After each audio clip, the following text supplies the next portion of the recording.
Astro ഹീലിംഗിന്റെ പുതിയൊരു എപ്പിസോഡിലേക്ക് എല്ലാവർക്കും സ്വാഗതം. ഇന്ന് നമ്മളൊരു ജനറൽ റീഡിംഗ് ആണ് നോക്കാൻ പോകുന്നത്. എല്ലാവരുടെയും കമന്റ്സ് ഞാൻ വായിച്ചിരുന്നു. ആ കമന്റ്സിന്റെ അടിസ്ഥാനത്തിൽ തന്നെ ആയിരിക്കണം നമുക്കിന്ന് കാർഡ്സ് കിട്ടിയതും. അപ്പോൾ ഇത് നിങ്ങളുടെ ഒരു മറുപടിയായിട്ട് എനിക്ക് തോന്നി. എനിക്ക് വേണ്ടി നിങ്ങൾ പ്രാർത്ഥിക്കുക, നിങ്ങൾക്ക് വേണ്ടി ഞാനും പ്രാർത്ഥിക്കുന്നതായിരിക്കും. അപ്പോൾ നമുക്ക് റീഡിംഗിലേക്ക് പോകാം. ഇവിടെ നിങ്ങൾക്ക് ഈശ്വരാനുഗ്രഹം ഉള്ളതായി കാണുന്നു. നിങ്ങൾക്ക് എന്തൊക്കെയോ ബ്ലെസ്സിങ്സ് ഇവിടെ വരും ദിവസങ്ങളിൽ ലഭിക്കും, അല്ലെങ്കിൽ നിങ്ങളുടെ ജീവിതത്തിൽ ലഭിക്കുന്നതായിട്ട് കാണുന്നു.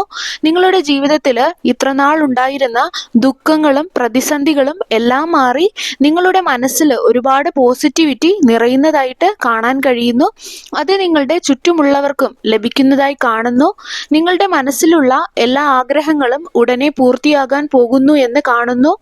നിങ്ങൾക്ക് മനസ്സിന് സമാധാനം കിട്ടുന്ന രീതിയിലുള്ള ചില വാർത്തകൾ നിങ്ങൾക്ക് കേൾക്കാനോ അല്ലെങ്കിൽ കാണാനോ ഇടയാകുമെന്ന് കാണുന്നു. ചിലപ്പോൾ നിങ്ങളെ വളരെ കാലമായിട്ട് നിങ്ങളുടെ സമാധാനം നശിപ്പിക്കുന്ന എന്തെങ്കിലും നിങ്ങൾക്ക് അനുകൂലമായിട്ടുള്ള ഒരു വിധി കിട്ടുന്നതാകാം. എന്തായാലും നിങ്ങൾക്ക് അനുകൂലമായിട്ട് ചില കാര്യങ്ങൾ നടക്കുമെന്ന് കാണുന്നു. അതുപോലെ ഇവിടെ ഒരു തുടക്കമാണ് എനിക്ക് കാണുന്നത്. നിങ്ങളിൽ ചില ആളുകൾക്ക് റിലേഷൻഷിപ്പിൽ മിസ്അണ്ടർസ്റ്റാൻഡിങ്, അതുപോലെ കമ്മ്യൂണിക്കേഷൻ ഇല്ലാത്തതിൻ്റെ പ്രശ്നങ്ങൾ, ഒരുപക്ഷെ തേർഡ് പാർട്ടി ഇൻവോൾവ്മെൻ്റ് ആകാം. തേർഡ് പാർട്ടി എന്ന് പറയുമ്പോൾ അതൊരു ഒരു റിലേഷൻ മാത്രമാകണമെന്നില്ല, മറ്റാരെങ്കിലും ആകാം. അങ്ങനെ എന്തെങ്കിലും വഴക്കൊക്കെ ഉണ്ടെങ്കിൽ അത് എത്രയും പെട്ടെന്ന് സോൾവ് ആകുന്നത് കാണാൻ കഴിയുന്നുണ്ട്. നിങ്ങൾ നോ കോണ്ടാക്ട് സിറ്റുവേഷനിലാണ് ഇപ്പോഴുള്ളതെങ്കിൽ എത്രയും പെട്ടെന്ന് നിങ്ങളുടെ പാർട്ട്ണർ നിങ്ങളുടെ അടുത്ത് തിരിച്ചു വരുമെന്ന് കാണുന്നു. നിങ്ങളുടെ ബന്ധം നല്ല രീതിയിൽ ശക്തമാകുമെന്ന് കാണുന്നു. നിങ്ങൾ തമ്മിൽ ഒരു ക്വാളിറ്റി ടൈം സ്പെൻഡ് ചെയ്യേണ്ട ആവശ്യം ഇവിടെ കാണുന്നുണ്ട്. അതുപോലെ നിങ്ങൾ സിംഗിൾസ് ആണെങ്കിൽ എത്രയും പെട്ടെന്ന് നിങ്ങളുടെ ജീവിതത്തിലേക്ക് ഒരു പുതിയ വ്യക്തി കടന്നു വരുന്നതായി കാണുന്നു. യൂണിവേഴ്സ് അയച്ച് നിങ്ങൾ ആഗ്രഹിച്ചതുപോലുള്ള നിങ്ങളുടെ മനസ്സിലുള്ള ഒരു വ്യക്തി നിങ്ങളിലേക്ക് വരുന്നതായിട്ട് കാണുന്നു. അതുപോലെ തന്നെ വരുന്ന സമയങ്ങളിൽ അല്ലെങ്കിൽ ദിവസങ്ങളിൽ നിങ്ങൾക്ക് എന്തോ ചില ഭാഗ്യം വരുന്നതായി കാണുന്നു. ചിലപ്പോൾ നിങ്ങൾ കാത്തിരുന്ന സാമ്പത്തികമോ അല്ലെങ്കിൽ എന്തെങ്കിലും എക്സാമിനൊക്കെ വേണ്ടി എഴുതിയിട്ട് റിസൾട്ടിന് വേണ്ടി വെയിറ്റ് ചെയ്യുന്നവർക്കോ അല്ലെങ്കിൽ ജോബോ അങ്ങനെ എന്തോ ആയിക്കോട്ടെ, എന്തോ നിങ്ങൾക്ക് അനുകൂലമായിട്ട് ചില ഭാഗ്യം അല്ലെങ്കിൽ അവസരം വരുന്നതായിട്ട് കാണുന്നു.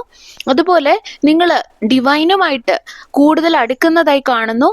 ഇനി പ്രഗ്നൻസി കാത്തിരിക്കുന്നവർക്കാണെങ്കിൽ ഒരു സന്തോഷ വാർത്ത നിങ്ങളെ തേടി വരുന്നു എന്ന് കാണുന്നു. ഈശ്വരൻ കൂടെയുണ്ട്, പ്രാർത്ഥിക്കുക. യൂണിവേഴ്സുമായിട്ട് നിങ്ങൾ കൂടുതൽ അടുക്കുക. അതുപോലെ തന്നെ മക്കളുടെ വിവാഹം നടക്കാതെ വിഷമിച്ചിരിക്കുന്നവർക്കൊക്കെ മാരേജ് പ്രപ്പോസൽ വരാനും ഒക്കെ കാണുന്നു. അതുപോലെ ജോബിൽ കയറ്റം കിട്ടുന്നതായിട്ട് കാണുന്നു. നിങ്ങളിപ്പോൾ പോസിറ്റീവായി ഇരിക്കുക എന്നുള്ളതാണ് നിങ്ങൾ ചെയ്യേണ്ടത്. ലക്ക് അല്ലെങ്കിൽ ഭാഗ്യം നിങ്ങളുടെ കൂടെ തന്നെയുണ്ട്. എന്തൊക്കെയോ പുതിയ തുടക്കം പലരുടെയും ജീവിതത്തിൽ വരുന്നതായിട്ട് കാണുന്നു. അതുപോലെ തന്നെ മറ്റൊരു കാര്യം ഇവിടെ കാണുന്നത്, നിങ്ങൾ ആരോടെങ്കിലും ഒക്കെ ക്ഷമിക്കാനുണ്ടെങ്കിൽ നിങ്ങൾ ക്ഷമിക്കുക എന്നുള്ളതാണ്. ലെറ്റ് ഗോ ചെയ്യുക എന്നുള്ളതാണ് ഇവിടെ കാണുന്നത്. അവർ നിങ്ങളുടെ പാസ്റ്റ് ആണെന്ന് നിങ്ങൾ ചിന്തിക്കുക. ഇനിയും നിങ്ങൾക്ക് ഒരുപാട് മുന്നോട്ട് പോകാനുണ്ട്, ഒരുപാട് ദൂരം പോകണം. അതുകൊണ്ട് ക്ഷമിച്ച് ലെറ്റ് ഗോ ചെയ്ത് യൂണിവേഴ്സുമായിട്ട് നിങ്ങൾ കൂടുതലെടുത്ത് മുന്നോട്ട് പോകണം എന്നുള്ള ഒരു സന്ദേശം ഇവിടെ കിട്ടുന്നുണ്ട്. നെഗറ്റീവ് തോട്ട്സ്, അതുപോലെ പഴയ കാര്യങ്ങളെ കുറിച്ചുള്ളത് നിങ്ങളുടെ ബ്ലെസ്സിങ്സിനെ തടയും. അതുകൊണ്ട് കിട്ടേണ്ടത് കിട്ടി, നിങ്ങൾക്ക് മനസ്സിലാകേണ്ടത് മനസ്സിലായി, പഠിക്കേണ്ടത് നിങ്ങൾ പഠിച്ചു, ഇനി നമുക്ക് മുന്നോട്ട് പോകാം എന്ന് കരുതി നിങ്ങൾ കിട്ടാനിരിക്കുന്ന അനുഗ്രഹങ്ങളെ പ്രതി, നിങ്ങളുടെ ജീവിതത്തിൽ വരാൻ പോകുന്ന പുതിയ തുടക്കങ്ങളെ പ്രതി പഴയതെല്ലാം വിട്ടുകളയുക എന്നുള്ള ഒരു സന്ദേശമാണ് ഇവിടെ നിങ്ങൾക്ക് കിട്ടുന്നത്. അതുപോലെ നിങ്ങളുടെ ചുറ്റും നല്ലവരാണോ അതേ ചീത്തയാണോ അത് നിങ്ങൾ ഇപ്പോൾ ചിന്തിക്കേണ്ട എന്നാണ് പറയുന്നത്. നിങ്ങളിപ്പോൾ ഹാപ്പിയായി പോസിറ്റീവായിട്ട് ഇരിക്കുക, നിങ്ങളുടെ ജീവിതം ആസ്വദിക്കുക, ടെൻഷനെല്ലാം വിട്ടുകളയുക.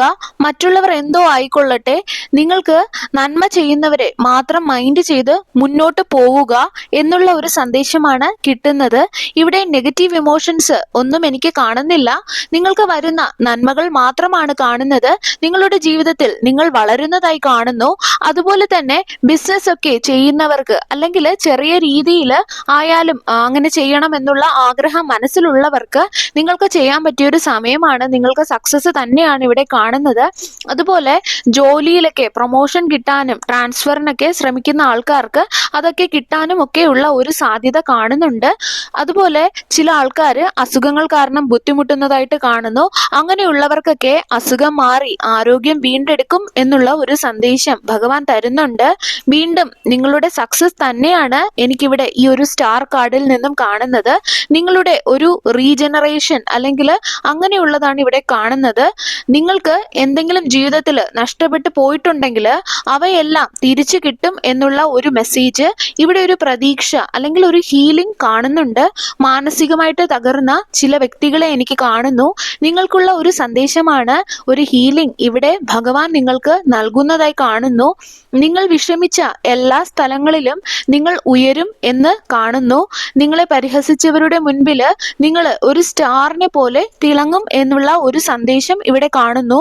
അതുപോലെ തന്നെ നിങ്ങളുടെ കയ്യിൽ നിന്നും എന്ത് നഷ്ടപ്പെട്ടോ അതെല്ലാം നിങ്ങൾക്ക് തിരിച്ചു കിട്ടും എന്നുള്ള ഒരു സന്ദേശം കിട്ടുന്നുണ്ട്. അത് റിലേഷൻഷിപ്പ് ആയാലും അല്ലെങ്കിൽ ജോലിയോ അല്ലെങ്കിൽ പൈസയോ അല്ലെങ്കിൽ നിങ്ങളുടെ ആരോഗ്യമോ എന്തായാലും നിങ്ങൾക്ക് തിരികെ കിട്ടും. അത് വളരെയധികം മുൻപത്തേക്കാൾ വളരെയധികം മികച്ചതായി കാണുന്നു. നിങ്ങൾ സ്ട്രോങ് ആയി പോസിറ്റീവായിട്ട് ഡിവൈനുമായിട്ട് കണക്റ്റ് ആയി ഇരിക്കുക. അതുപോലെ തന്നെ കാർമിക്കായിട്ടുള്ള ചില കണക്ഷൻസ് എനിക്കിവിടെ കാണാൻ കഴിയുന്നുണ്ട്. അതായത് ചിലപ്പോഴൊക്കെ നമ്മൾ ചിന്തിക്കാറില്ലേ, എനിക്ക് മാത്രം എന്തുകൊണ്ടാണ് ഇത്രയും വേദന വരുന്നത്, ഇതിന് മാത്രം ഞാൻ എന്ത് തെറ്റാണ് ചെയ്തത് എന്നെല്ലാം. അപ്പോൾ ഇവിടെ നമ്മൾ ലെറ്റ് ഗോ, അതായത് മുൻപ് പറഞ്ഞതുപോലെ ക്ഷമിച്ച് മുന്നോട്ട് പോകേണ്ട ആവശ്യമാണ് ഇവിടെ കാണുന്നത്. നിങ്ങൾക്ക് ഇവിടെ നീതി കിട്ടും എന്നുള്ളതാണ് ഇവിടെ കാണാൻ കഴിയുന്നത്. നിങ്ങൾക്ക് കിട്ടാനുള്ള ആ ഒരു നന്മകൾക്ക് വേണ്ടിയിട്ട് നമ്മളെ വേദനിപ്പിച്ച ചില വ്യക്തികളോട്, നമ്മളുമായിട്ട് കാർമികമായിട്ട് കണക്റ്റ് ആയിട്ടുള്ള ചില വ്യക്തികളോട് നമ്മൾ ക്ഷമിക്കേണ്ടതുണ്ട് എന്നൊരു സന്ദേശം കാണുന്നുണ്ട്. അതിന് നിങ്ങൾ ഡിവൈനായിട്ട് കണക്റ്റ് ആകേണ്ടതുണ്ട്. എടുത്ത എല്ലാ കാർഡ്സിലും കാണുന്നത് നിങ്ങൾ കൂടുതലായി ഡിവൈനുമായിട്ട് കണക്റ്റ് ആകണം. അങ്ങനെയുള്ള ഒരു മെസ്സേജ് ആണ് കാണുന്നത്. നിങ്ങളുടെ ദുഃഖങ്ങൾ, നിങ്ങളെ വേദനിപ്പിച്ചവരെ അല്ലെങ്കിൽ നിങ്ങളെ വേദനിപ്പിച്ച പാസ്റ്റിനെ എല്ലാം നിങ്ങളുടെ ദൈവത്തെ, നിങ്ങൾ ഏത് മതത്തിലാണോ വിശ്വസിക്കുന്നത് അവിടെ ഏൽപ്പിച്ച് നിങ്ങൾ അവരോട് ക്ഷമിക്കാനാണ്, അല്ലെങ്കിൽ നിങ്ങളെ വേദനിപ്പിച്ച വ്യക്തിയോട് ക്ഷമിച്ച് മുന്നോട്ട് പോകാനാണ് പറയുന്നത്. അപ്പോൾ നിങ്ങൾക്കുള്ള നീതി ഡിവൈനിൽ നിന്നും ലഭിക്കും. മനസ്സിലുള്ള ദേഷ്യം, വിഷമം, അതുപോലെ നെഗറ്റീവ് ചിന്തകൾ എല്ലാം വിട്ട് ഡിവൈനുമായിട്ട് കൂടുതൽ കണക്റ്റ് ആവുക എന്നുള്ള ഒരു മെസ്സേജാണ് നമ്മൾ എടുത്ത കാർഡ്സിൽ എല്ലാം തന്നെ കാണുന്നത്. അതുപോലെ ഭാവിയിൽ നിങ്ങൾക്ക് സാമ്പത്തികമായിട്ടുള്ള നേട്ടങ്ങൾ പ്രതീക്ഷിക്കാം. നിങ്ങൾ മാനിഫെസ്റ്റ് ചെയ്യുന്ന കാര്യങ്ങൾ, നിങ്ങൾ എന്തെങ്കിലുമൊക്കെ മാനിഫെസ്റ്റ് ചെയ്യുന്നുണ്ടെങ്കിൽ, ആഗ്രഹിക്കുന്നുണ്ടെങ്കിൽ നിങ്ങൾ അത് തുടരുക. അത് നിങ്ങളുടെ കയ്യിൽ വന്നു ചേരും എന്നുള്ള ഒരു മെസ്സേജ് കാണുന്നുണ്ട്. നിങ്ങൾ ചെയ്യേണ്ട കർമ്മങ്ങൾ കൃത്യമായി ചെയ്യുക. പ്രതീക്ഷിക്കാത്ത ചില ഭാഗ്യങ്ങൾ നിങ്ങളെ തേടിയെത്തും. നിങ്ങളുടെ ഫൗണ്ടേഷൻ നിങ്ങൾ സ്ട്രോങ് ആക്കേണ്ടതുണ്ട്. അതുപോലെ തന്നെ ചെയ്യേണ്ട കാര്യങ്ങൾ കൃത്യമായി ചെയ്ത് മുന്നോട്ട് പോവുക. പഴയ കാര്യങ്ങൾ ഓർത്ത് വിഷമിച്ച് സമയം കളയാതെ ഹാർഡ് വർക്ക് ചെയ്യുക. ജീവിതത്തിൽ മുന്നോട്ട് പോവുക. ചുറ്റുമുള്ള അസൂയക്കാരെ നോക്കാതെ ബെറ്റർ ആയിട്ടുള്ള കാര്യങ്ങൾ നിങ്ങൾ ചെയ്യുക. അവർ അവിടെ നിന്ന് അസൂയപ്പെട്ടോട്ടെ, നിങ്ങൾ മുന്നോട്ട് പോവുക. ഇന്നെടുത്ത എല്ലാ കാർഡ്സിലും നിങ്ങൾക്ക് വിജയം, സാമ്പത്തിക നേട്ടം എല്ലാം തന്നെയാണ് കാണുന്നത്. പക്ഷെ നിങ്ങളുടെ ഇമോഷനെ വിട്ട്, പാസ്റ്റിനെ വിട്ട് ഹാർഡ് വർക്ക് ചെയ്യാൻ, കഠിനാധ്വാനം ചെയ്ത് മുന്നോട്ട് പോകണം. വിജയം ഉറപ്പ് എന്നുള്ള ഒരു സന്ദേശമാണ് എപ്പോഴും കാണാൻ കഴിയുന്നത്. നിങ്ങളെ തേടി എല്ലാ നന്മകളും വരുന്നതാണ്. അതിപ്പോൾ റിലേഷൻഷിപ്പിന്റെ കാര്യമായാലും ഒരു മജീഷ്യനെ പോലെ ഒരു മാജിക് നിങ്ങളുടെ ജീവിതത്തിൽ നടക്കും. അതിപ്പോൾ പേര്, പ്രശസ്തി, സാമ്പത്തികം എല്ലാം വരുന്നതായി കാണുന്നു. വിജയം കാണുന്നു. അതുപോലെ തന്നെ ചില ആൾക്കാരൊക്കെ പല പുതിയ റെസ്പോൺസിബിലിറ്റീസ് ജീവിതത്തിൽ, ഉത്തരവാദിത്തങ്ങൾ ജീവിതത്തിൽ ഏറ്റെടുക്കുന്നതായിട്ട് കാണുന്നു. ഉറച്ച തീരുമാനങ്ങൾ എടുക്കാനുള്ള ഒരു കഴിവ് നിങ്ങൾക്കുണ്ടാവുന്നതായി കാണുന്നു. വളരെ നല്ല രീതിയിലുള്ള ഉയർച്ച നിങ്ങളുടെ ജീവിതത്തിൽ കാണാൻ കഴിയുന്നു. അതുപോലെ തന്നെ എല്ലാവരും എനിക്ക് വേണ്ടി പ്രാർത്ഥിക്കുക. നിങ്ങൾക്ക് വേണ്ടി ഞാനും പ്രാർത്ഥിക്കുന്നതാണ്. സർവേശ്വരന്റെ എല്ലാവിധ അനുഗ്രഹങ്ങളും നിങ്ങൾക്ക് എല്ലാവർക്കും ഉണ്ടാകട്ടെ. വീണ്ടും ഒരു വീഡിയോയുമായി നമുക്ക് വീണ്ടും കാണാം. നന്ദി.